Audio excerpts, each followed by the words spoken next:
Para começar, eu queria cumprimentar a todos que estão assistindo a apresentação desse seminário, cujo seu tema é genética quantitativa. Esse grupo é formado pelos Vicente Rodolfo, Kenison Vieira, Matheus Ribeiro e Gabriel Corsini. Bom, o que seria essa tal de genética quantitativa? Não me alongando muito, é a área da genética que se propõe a estudar as características quantitativas, dando um ênfase em suas heranças. As características de variação contínua, ela apresenta um sentido estrito, ou seja, vai ser tudo aquilo que possa ser mensurado, tudo aquilo que possa ser colocado em uma escala de números reais. É interessante e importante estudar esse conceito, devido ao fato que a maioria das características de interesse econômico são derivadas dessa distribuição contínua.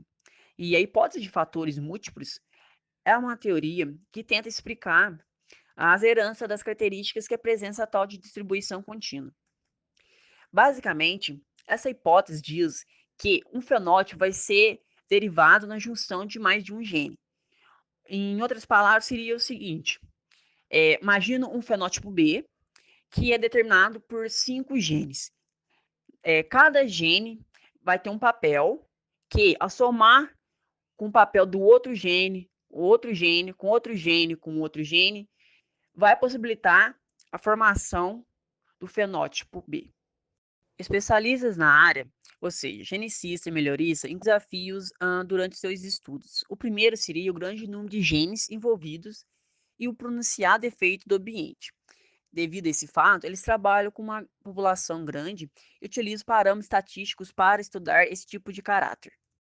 Os especialistas na área adotaram o termo de poligenes para se referir a fatores múltiplos. Eles consideram esse termo mais correto. Continuando, existem 3 tipos de interações alélicas. A primeira seria aditiva. Ela pode ser definida como D igual a zero ou D dividido pelo A igual a zero. A dominância completa pode ser definida como D igual a ou D dividido pelo A tem que ser igual a zero.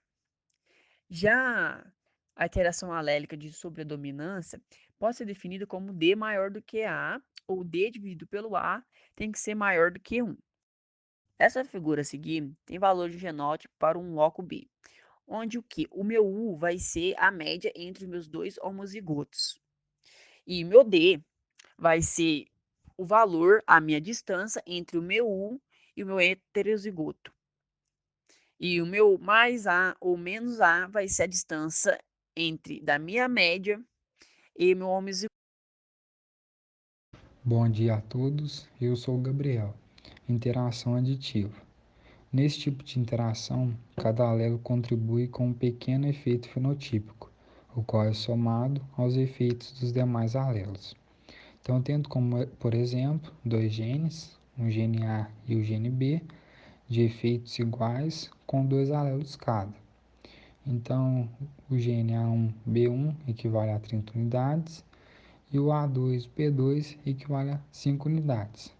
Então agora a gente vai considerar que os efeitos dos locos são somados, assim os genótipos A1, A1, B1, B1 equivale a 120 unidades, porque 4 vezes 30 equivale a 120, e o outro genótipo A2, A2, B2, B2 equivale a 20 unidades, porque 4 vezes 5 é igual a 20. Para ser uma interação aditiva, o D ele tem que ser igual a zero, ou a relação de D por A tem que ser igual a zero. Então, como a gente pode perceber nessa imagem, que é um esquema para o gene B, o A ele corresponde a 25, porque 35 menos 10 é igual a 25 e 60 menos 35 é igual a 25. O D ele vai ser igual a zero, porque só tem homozigotos. Então, essas características se enquadram no tipo de interação aditiva. A interação dominante utiliza-se a contribuição de cada loco e não de cada alelo. Então, como por exemplo, a contribuição desse genótipo será representado por 60 unidades e a contribuição desse outro genótipo equivale a 10 unidades.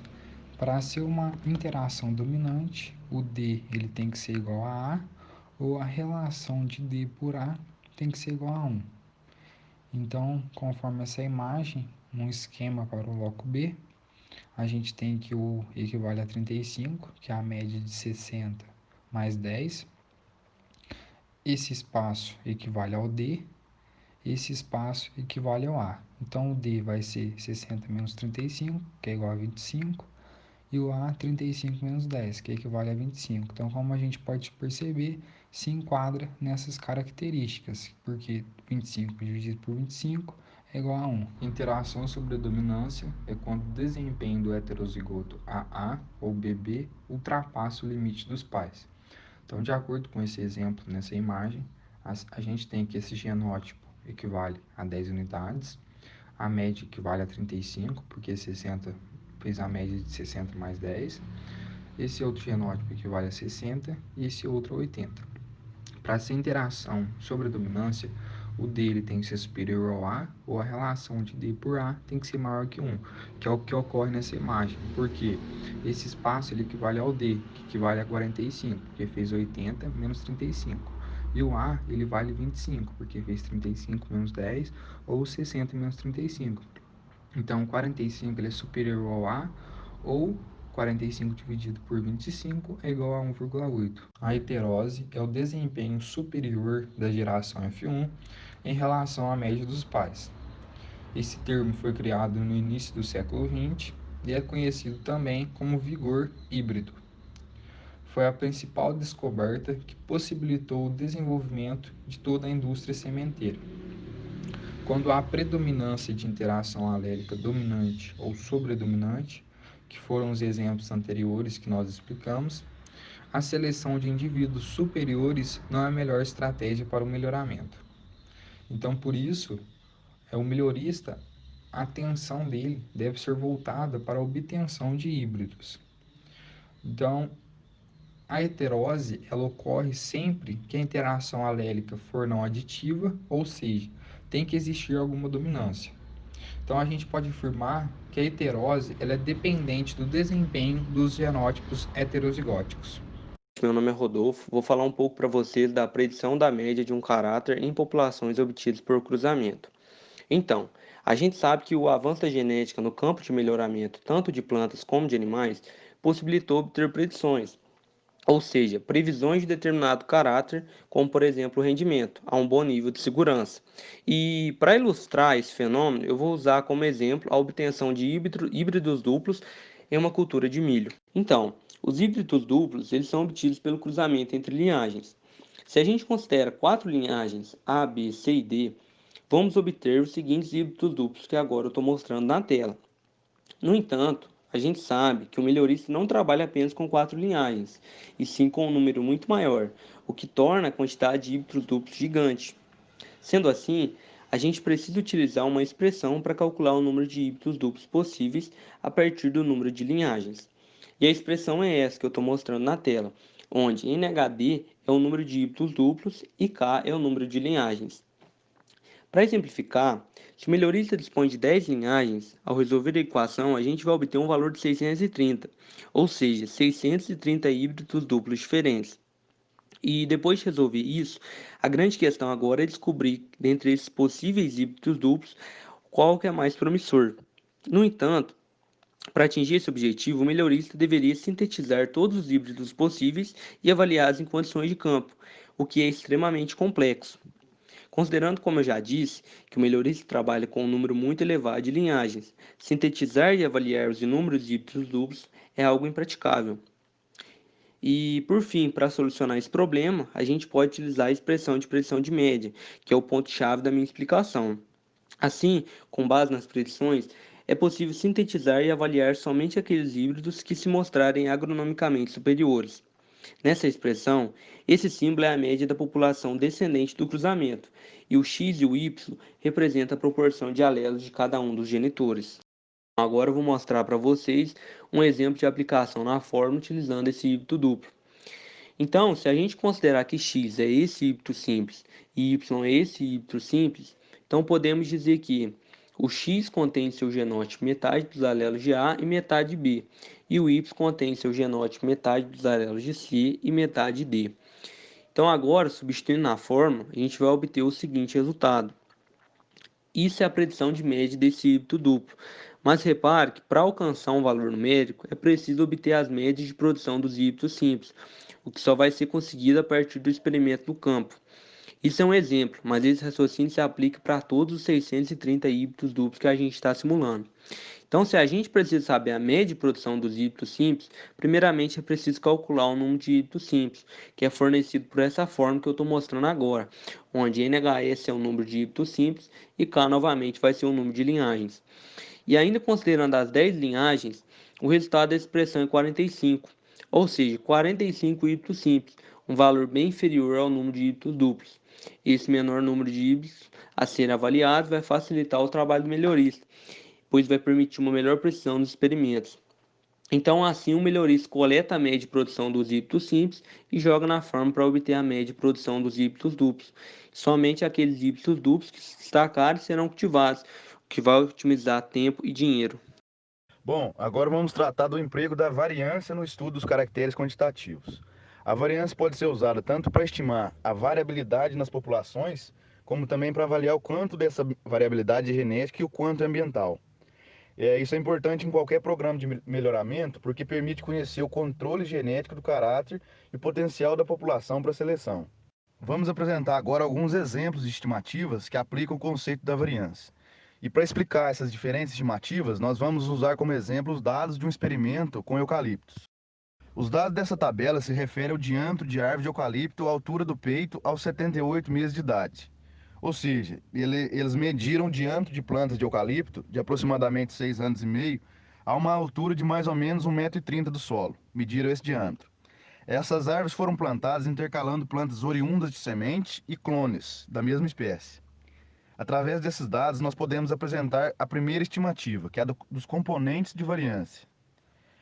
8,33 cm² é o valor da variância das plantas provenientes de sementes, e 2,30 corresponde ao valor da variância dos clones. Aí surge um questionamento: por que plantas da mesma população apresentam valores de variância tão diferentes? Essa diferença na variância se dá porque no caso dos clones, a propagação foi assexuada, de uma única planta. Dessa forma, não apresentam nenhuma variação genética, apenas a variação ambiental.